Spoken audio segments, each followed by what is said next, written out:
Now Jesus loved, everybody say he loved. Now Jesus loved Martha and her sister, Mary, and Lazarus. So when he heard that Lazarus was sick, he stayed where he was 2 more days. Oh, okay, okay, Jesus, cool. Like he's real sick, Jesus. Okay. Yes, sir. Okay, you're gonna stay there for a couple more days? Cool. The view's nice, you like that? Okay. It doesn't make sense. In fact, the little coordinating conjunction right there, so, tells us what he's getting ready to do is because of what he just said. He loved them so much. So, because he loved them, he stayed where he was. Nuh-uh. That don't fit with us, does it? Husbands, how many of y'all know your wife says, hey, I need you in here. And you say, I'll be in there in a minute. How many of us know what a minute means? Hey, it could be a long time. And if it's real urgent, like, get in here right now. What do? Open the bathroom door, go in, close the bathroom door, lock the bathroom, does not need to use the bathroom. Come on, somebody. All right.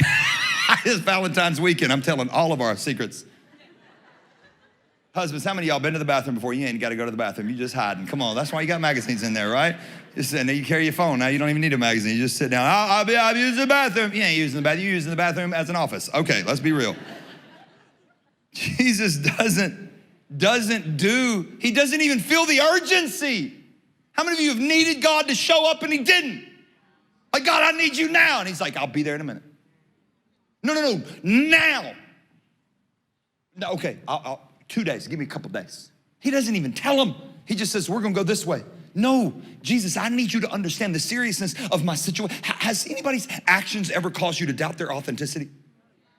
Like, no, I thought you were who you said you were, and now, because, okay, I have a lot of kids, and and my last 2 are boys, and I have Jackson and Gunner. Jackson is 5, and Gunner is 3, and last year we got a pool put in, and how many of you know the greatest deterrent to kids drowning is teaching them to swim? And so last year, when we got the pool, we taught our Gunner and Jack, both of them, to swim, and Gunner's decent, he's 3, he's a decent swimmer.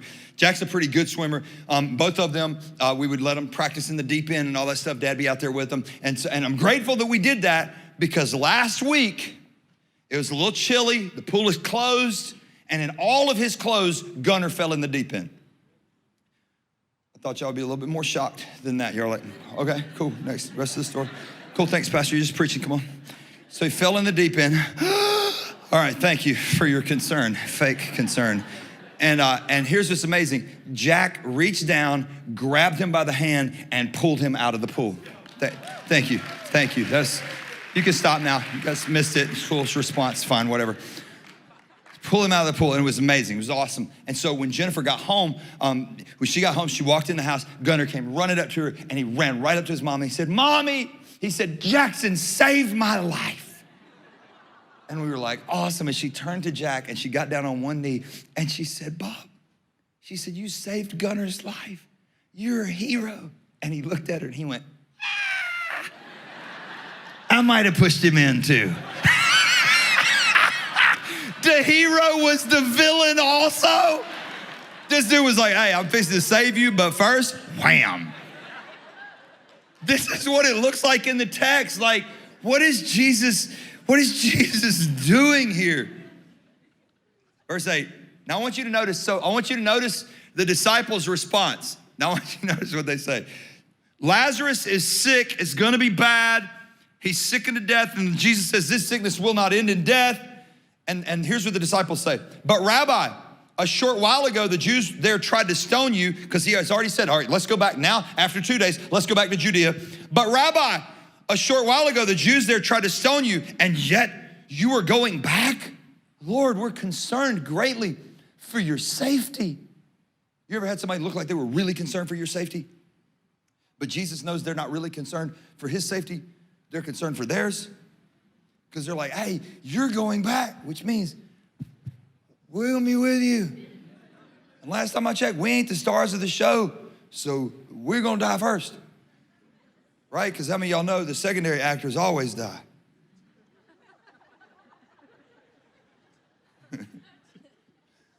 Jesus answered the weirdest answer. It doesn't really, honestly, if you don't read into it, it's hard to make sense of like, why was he speaking like this? They said, Lord, we're worried they're gonna kill you. And Jesus says, are there not 12 hours of daylight? Anyone who walks in the daytime will not stumble, for they see by this world's light. It is when a person walks at night that they stumble, for they have no light. Thanks, Jesus, that's an awesome riddle. Appreciate you talking about the light and the night and the sun and all that stuff, but they gonna kill you.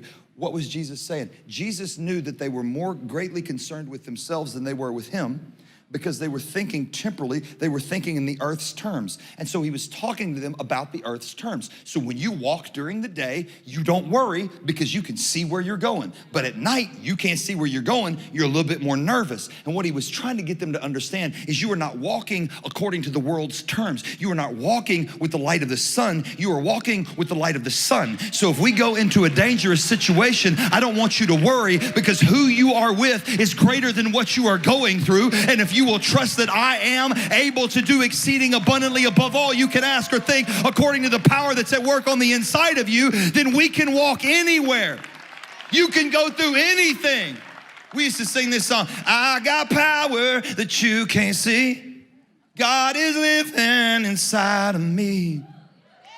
I can face any enemy, 'cause God and me make a majority. When you are with God, it's a majority no matter what giant you face. Somebody ought to start worrying more about who is with you than what you are going through.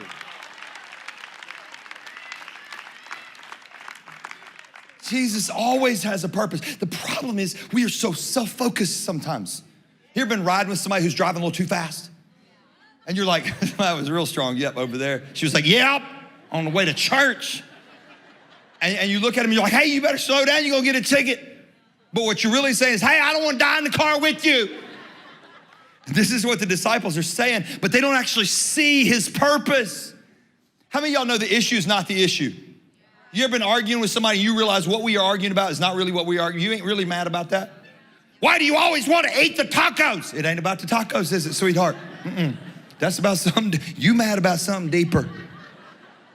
And Jesus is trying to help them understand that he has a purpose for them. And this entire story, and we'll expound upon it probably a little bit more next week. I'm really trying to will myself not to tell you what the Lord has revealed to me. So we'll do it next week. But there's the whole point of the story is not Lazarus being raised from the dead.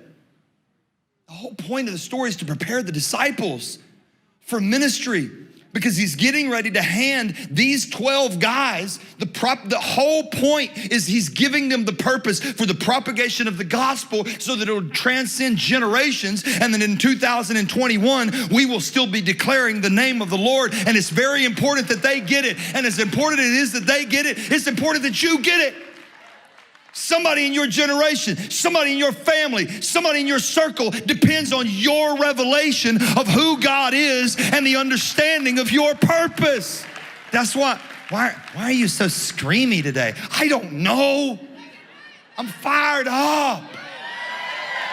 Why? Because you have a purpose. Turn to somebody and say, you have a purpose. When you live a purposeless life, you will never be fulfilled.